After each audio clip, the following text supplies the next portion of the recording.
সুতরাং একজন মুসলমান যদি নামাজ না পড়ে নিজেকে মুসলমান বলে দাবি করার কোনো হক তার না, দাবি করার অধিকার না। নামাজ হচ্ছে জিন্দেগি, নামাজটাই মূলত জিন্দেগি। নামাজটা কি? জিন্দেগি। আল্লাহ রাব্বুল আলামিন শিখাচ্ছেন, কুল ইন্না সালাতি ওয়া নুসুকি ওয়া মাহইয়ায়া ওয়া মামাতি লিল্লাহি রাব্বিল আলামিন। মুহাব্বতের সাথে সবাই পড়েন, কুল ইন্না সালাতি ওয়া নুসুকি ওয়া মাহইয়ায়া ওয়া মামাতি লিল্লাহি রাব্বিল আলামিন। বলো আমার নামাজ, বলো আমার নামাজ, আমার কোরবানি, আমার হায়াত, আমার মত সবকিছুই আল্লাহ রব্বুল আলামিনের জন্য নিবেদিত। আমার বেঁচে থাকা, আমার মরে যাওয়া সব আল্লাহর জন্য। সে আল্লাহ রব্বুল আলামিন, তার জন্য সবকিছু নিবেদিত করতে হবে। আল্লাহ পাকের গোলাম আমাদের বানিয়েছেন, আল্লাহ আমাদের গোলামি করা লাগবে।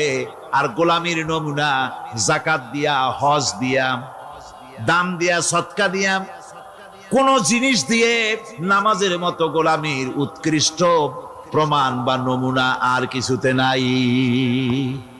আমি যে গোলাম তার উৎকৃষ্ট প্রমাণ হচ্ছে নামাজ। নামাজেই একটা মানুষ গোলামির অনুভূতিতে তাকে নিয়ে যায়।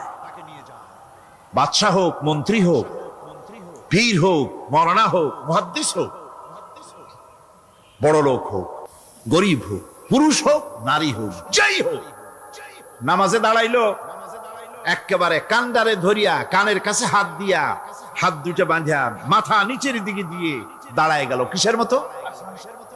আসামির মতো, গোলামের মতো। সুবহানাল্লাহ। এদিক ওদিক তাকাইতে পারবা না, চোখটা থাকবে সেজদা যেখানে দিবা সেখানে। তাকানো নিষেধ, সেজদার দিকে তাকাও। এরপরে যখন রুকুতে গেলেন, গোলামির নমুনা হয়ে গেল। গোলামের এরকম মাথা নিচু করে থাকতে হয় প্রভুর সামনে। গেলেন, রাজা, বাদশা, বড় লোক, সব অহংকার চূর্ণ হয়ে গেল। নাক আর কপাল দিয়া আমার মাবুদের দরবারে মাথাটা লাগাই দিলাম জমিনের উপরে। সুবহানাল্লাহ। আমি আমার ভাষায় বলি, আমি আমার ভাষায় কথাটা এভাবে বলি, এই জমিনটা যদি কাগজ হয় আর আমার নাকটার কপালটা যদি কলম হয়, তাহলে আমি যে গোলাম দৈনিক 5 বার আমার নাক আর কপাল দিয়া জমিন নামক কাগজের উপরে, দাস খতের উপরে দৈনিক 5 বার নাক আর কপাল দিয়া সই করে দেই, আল্লাহ আমি তোমার গোলাম, আর কারো গোলাম নই। আমি একমাত্র তোমার গোলাম। ঘুমের থেকে উঠে সেজদা দিয়ে বলি, দুপুরের সময় কাজ ফালাইয়া আর একবার বলি, বিকেল আসার আগে আসরে আর একবার বলি, দিন যখন শেষ হয় আর একবার বলি, রাতে যখন শুতে যাই আর একবার সেজদা দিয়া ঘোষণা করি, মাবুদ আমি তোমার গোলাম। সুবহানাল্লাহ। নামাজ হচ্ছে ইসলামের গণ্ডির মধ্যে প্রবেশের প্রমাণ। কোরআনে কারীম বলছে, ফাইন তাবু ওয়া আকামুস সালাতা ওয়া আতাউজ যাকাতা ফাইখওয়ানুকুম ফিদ্দীন। সূরা তওবা এসেছে, তারা যদি তওবা করে আর নামাজ কায়েম করে, যাকাত যদি আদায় করে, তাহলে এখন তোমাদের সে দ্বীনি ভাই, এখন ভাই হয়ে গেল। একটু আগে ছিল কাফের, মুশরিক, এখন তোমার দ্বীনি ভাই। দ্বীনের গণ্ডির মধ্যে প্রবেশ করা, কলেমা পড়ার সাথে সাথেই নামাজ। নামাজ হচ্ছে দ্বীনের প্রধান গেট, দ্বীনের প্রধান তোরণ। দ্বীনের মধ্যে প্রবেশ করার জন্য এই গেট দিয়ে প্রবেশ করতে হবে। সুতরাং এই নামাজের এতই গুরুত্ব দেওয়া হয়েছে।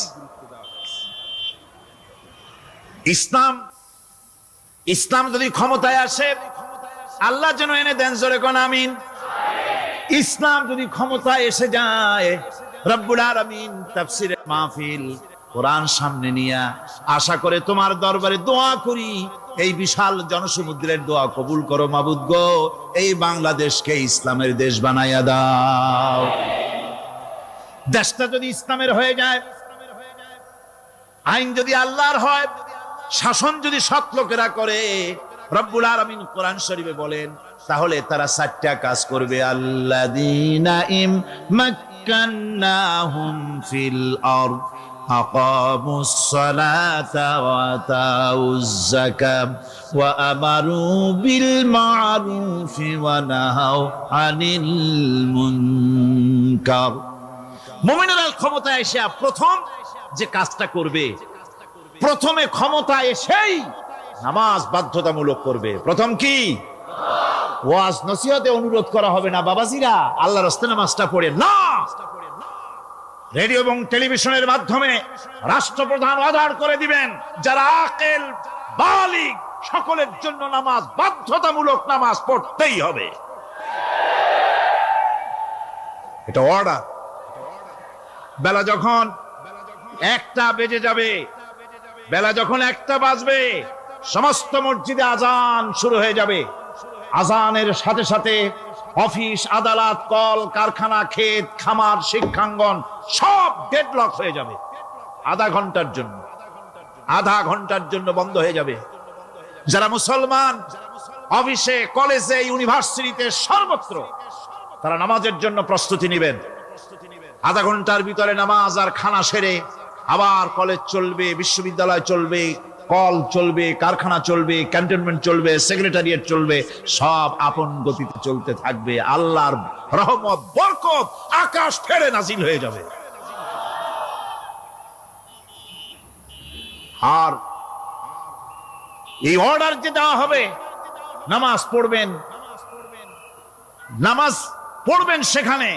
থানায় যখন আজান হবে, থানায় আজান হয়ে গেছে, থানার স্টাফ, পুলিশ যারা আছে, জামাতে খাড়া হয়ে যাবে, ইমামতি করবেন ওসি সাহেব।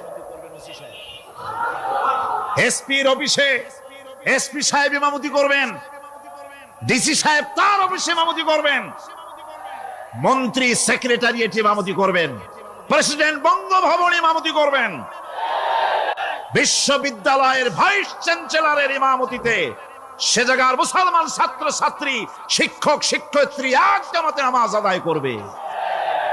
এই যদি হয় চিত্র দেশের, অপরাধ থাকবে? থানায় ওসি সাহেব নিজেই যদি জামাতের ইমামতি করেন, এইভাবে নামাজ আদায় করেন পুলিশদের নিয়ে জামাতে, ঘুষ আর খাবে তারা? এসপি সাহেবের অফিসে, ডিসি সাহেবের অফিসে মন্ত্রীরা যদি ভাবে নামাজ কায়েম করে, তাহলে কি অন্যায় অপরাধ কিছু থাকবে সমাজে? থাকবে না। সুতরাং নামাজ বাধ্যতামূলক করে দেওয়া হবে। নামাজ বাধ্যতামূলক, সকলকে নামাজ পড়তে হবে। নামাজ হচ্ছে অপকর্মের প্রতিবন্ধক।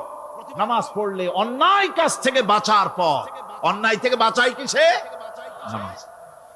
আল্লাহ রাব্বুল আলামিন বলেন, উতলু মা উহিয়া ইলাইকা মিনাল কিতাবি ওয়া আকিমিস সালাম ইন্নাস সালাতা তানহা আনিল ফাহশাই ওয়াল মুনকার।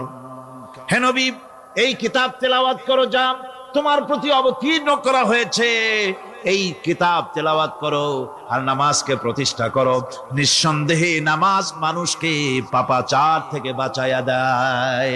অশ্লীলতা, পাপাচার থেকে মানুষকে বাঁচায় কে? জোরে চিল্লায় কোন কে? নামাজ। এই নামাজ মানুষকে অন্যায় কাজ থেকে বাঁচায় দেয়।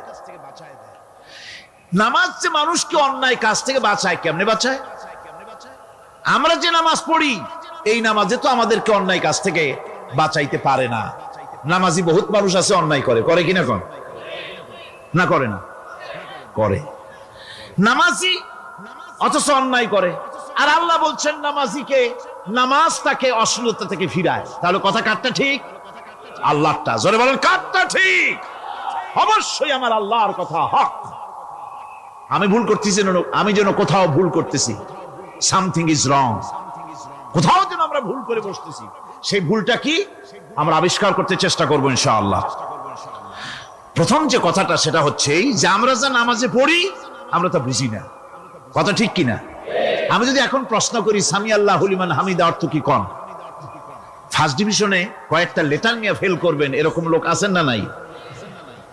সুবহান রাব্বিয়াল আলা অর্থ কি জানি না, সুবহান রাব্বিয়াল আযীমের অর্থ কি জানি না, দোয়া কুনুত অর্থ কি জানি না, তাশাহুদ অর্থ কি জানি না, সূরা ফাতিহার অর্থ কি জানি না, এমন কি উযুর মধ্যে কয়টা ফরজ তাও অনেকের জানা নাই। কথা কি বেশি বললাম না ঠিক বলছি? একজনের জিজ্ঞেস করলো, মিয়া উযুতে কয় ফরজ? কয় হুজুর কি মনে করেন এটা বুঝি জানি না, এটা তো সাধারণ ব্যাপার, বলেন না কয় ফরজ? কয় উযুতে তো 17 ফরজ। কি কি? কয় হাত ধোয়া, পাও ধোয়া, মুখ ধোয়া, নাক ধোয়া, চোখ ধোয়া, জিহ্বা ধোয়া, মাথা ধোয়া। বলতে বলতে গুনে দেখা গেল প্রায় 19টার মতো বলছে। বলা হলো, মিয়া বললেন আপনি উযুতে ফরজ 17টা, কইলেন আপনি 19টা। কয় হুজুর জানি আরো, বলি না আপনাদের ভয়তে। উযু জানে না,